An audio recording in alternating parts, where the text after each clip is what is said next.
Scotland's Loch Ness has long been shrouded in mystery, with reports of monsters lurking in its inky depths dating back to ancient times. It came to the world's attention in the 1930s with a string of reported sightings and an iconic photo. And while it has turned out to be one of many hoaxes, monster hunters and curious tourists alike have continued to flock here ever since. Now, after more than 90 years of fascination, they can visit a new $1.9 million centre dedicated to all things Loch Ness Monster.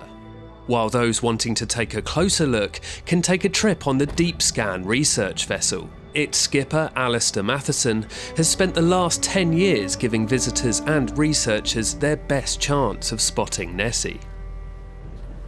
We have been working in recent years out here. We've done a few big projects. One of those projects involved mapping the bottom of Loch Ness.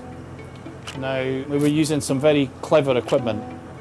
Using that equipment, I can confirm to you all, we did in fact find the Loch Ness Monster. This is the very monster we found here. Well, not quite, I'm afraid, because it turned out it was this. So it was actually built for a movie. But back in the real world, we're going to sail out into the middle of the loch. You will get to see the size of Loch Ness. It's fairly big, of course. Loch Ness is 23 miles long, but on average it's only a mile wide, and it's deep as well. So right now we are 226 metres deep, and 227 is maximum depth. Big red dot, that's going to be our monster. In 10 years that I've been doing this, 3 times on the echo sounder I've seen the big red dot. That would be my closest encounter with a monster. Between 2018 and 2019, the Deep Scan helped conduct a DNA survey of the loch. While the large amounts of eel DNA it found pointed to a more terrestrial explanation, it didn't deter monster hunter Alan McKenna from organising the biggest creature hunt for 50 years back in August.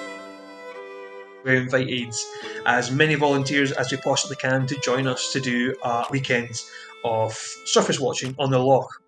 You can just imagine how excited I was. We were using a hydrophone system, basically an underwater microphone, but we heard these 4 distinctive bloops. I think it's the only way I can kind of describe it to you.